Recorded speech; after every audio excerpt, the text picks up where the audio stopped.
인류는 인간과 정치의 관계를 끊임없이 정의해 왔습니다. 그 흐름을 추적해보면 정치는 결코 특별한 사건이 아니라 우리 삶의 공기이자 배경임을 알게 되죠. 아리스토텔레스에게 인간은 본질적으로 폴리스적 동물입니다.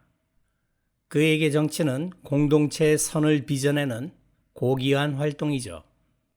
물고기가 물을 떠나 살 수 없듯 인간은 공동체의 규칙과 이성적인 대화 속에 있을 때 비로소 온전한 인간으로 완성됩니다.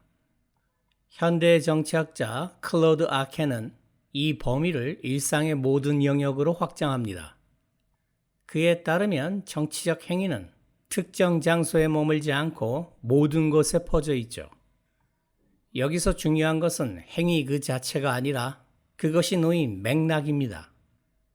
예를 들자면 평상시에 검은색 티셔츠를 입는 건 패션일 뿐이지만 정치적 억압에 대항하여 모두가 검은색 옷을 입고 광장에 모일 때 그 옷차림은 강력한 정치적 언어가 되죠.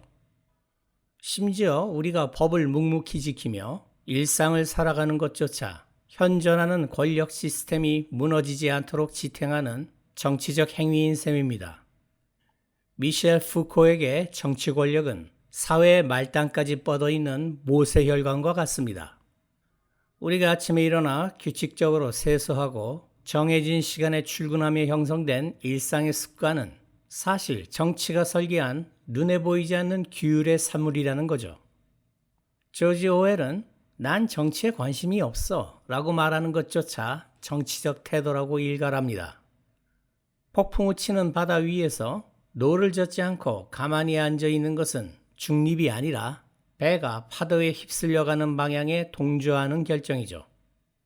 우리 시대의 인간이 정치에서 벗어나는 것은 불가능하며 정치적 무관심은 결국 기존 체제를 유지하려는 세력을 위해 던지는 기권표와 같습니다. 여러분은 예제를 미리 풀어보고 난 뒤에 강의를 들어야 독해력을 키울 수 있습니다.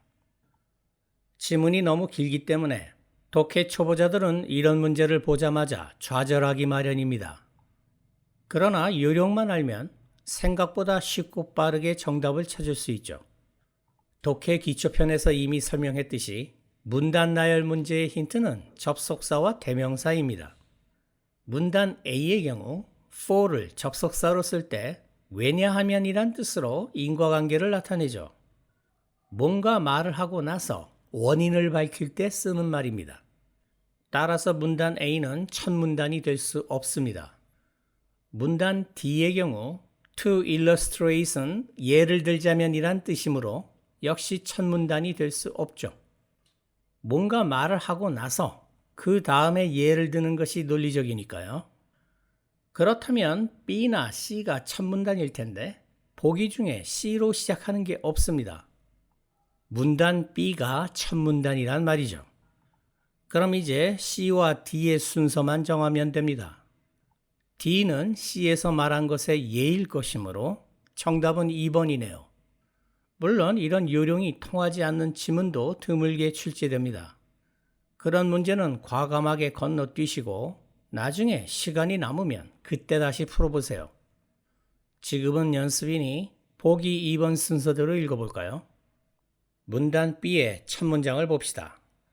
시간을 15초 드릴 테니 이 글의 핵심어와 주제, 뒤에 나올 내용을 짐작하여 간단하게 메모하세요.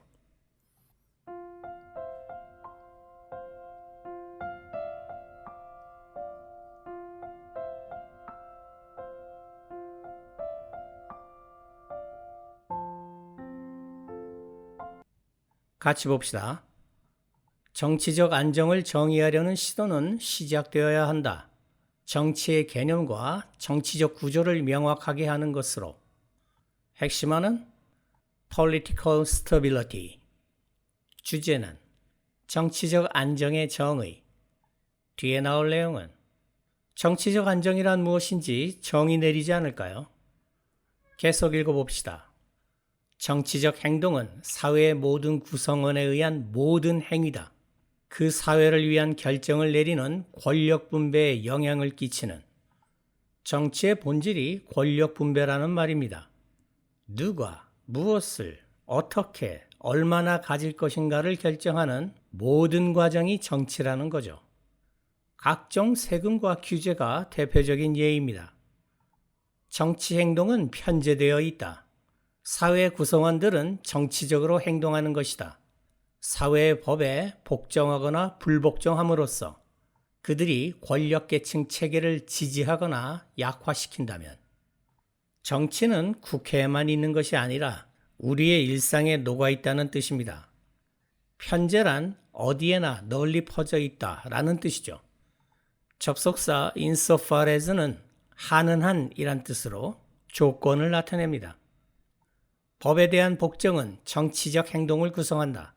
경쟁적인 선거가 그런 것만큼이나 법에 군말 없이 복종하는 것도 정치적 행동이라는 겁니다. just as much as는 만큼이나 라는 뜻으로 비교를 나타내죠.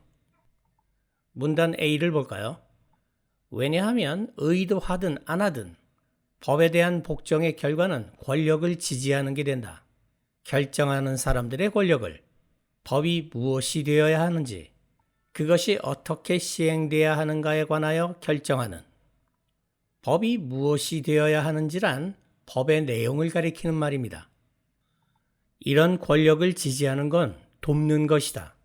사회를 위해 결정하는 권력 분배라는 측면을 유지하는 것을. 법을 잘 지킨다는 건 결국 기존 권력을 도와주는 셈이라는 겁니다. 마찬가지로 법의 모든 위반도 정치적 행위를 구성한다. 모든 법 위반은 사실상 구성된 권력에 대한 저항이다. 그것은 위협한다. 사회를 위해 결정하는 권력 분배에 현존하는 패턴 유지를. 법을 어기는 건 단순히 개인의 일탈이 아니라 권력을 뒤흔드는 정치적 도전이란 뜻입니다. 법 위반의 발생이 계속 증가한다면 정치 권력은 결국 위축된다. 그건 자명하다. 문단 C를 읽어봅시다. 우리는 일반적인 의미에서 정치를 명확하게 정의하지 않는다. 정치적인 특정 행위를 구분하는 식으로, 정치적이지 않은 행위와 구분하는 식으로, 그리고 우리는 그런 정의를 제공할 의도도 없다. 그런 식으로 정치를 묘사하는 건 오해를 불러일으키기 때문이다. 인간의 행위 중 어떤 게 정치적이고 어떤 게 정치적이 아닌지 명확하게 구별하기 쉽지 않다는 뜻입니다. 예를 들어 밥을 먹지 않는 건 일반적으로 정치적 행위가 아니지만 독재에 항거해서 단식하는 건 고도의 정치적 행위죠. 엄격하게 말해서 인간의 행위는 없다. 머리를 길게 기르는 단순한 행위조차 본질적으로 정치적이지 않은 인간의 행위는 없다. 이것은 사실이다. 어떤 행위의 정치성은 그 행위의 고유한 특질이 아니라 오히려 그걸 연구하는 맥락과 그것이 발생하는 맥락에 따라 그것의 특징을 부여하는 것이기 때문이다. 작가의 핵심 주장 두 가지가 언급되고 있군요. 인간의 모든 행위는 잠재적으로 정치적이라는 것, 그리고 상황의 맥락이 정치적 특징을 결정짓는다는 주장입니다. 칼을 요리사가 주방에서 쓰면 요리도구지만 강도가 길거리에서 쓰면 흉기가 되듯이 정치성도 어떤 맥락에 놓이느냐에 따라 성격이 결정된다는 말이네요. 마지막으로 문단 D를 읽어봅시다. 예를 들어, 우린 보통 머리를 길게 기르는 걸 생각하지 않는다. 정치적 행위의 한 형태라고. 정치적 행위에서 맥락의 중요성을 설명하기 위해 예를 들고 있군요. 그러나 어떤 청교도적 독재자가 이런 행위는 타락이라고 결정하고 결국 모두에게 머리를 짧게 자르라고 명령할 수도 있다. 가정해보자. 그런 법령이 널리 그리고 강력하게 공표된 직후에 독재자가 국가 행사에 초대한 모든 사람이 머리를 길게 기르고 도착했다고. 이 상황에서 우리는 결론 내리는 게 합당하다. 이 사람들이 아주 대담하게 정치적 불복종을 저질렀다고. 일반적으로 머리를 길게 기르는 건 정치적 행위가 아니라 패션에 불과합니다. 하지만 상황의 맥락에 따라서는 매우 정치적인 행위가 될 수 있죠. 전체적으로 봤을 때 인간 행위는 잠재적으로 모두 정치적이며 정치적이냐 아니냐를 나누는 기준은 상황의 맥락이라는 주장입니다. 다시 핵심어는 politics. 주제는 모든 인간 행위의 잠재적 정치성과 이를 규정하는 맥락의 중요성,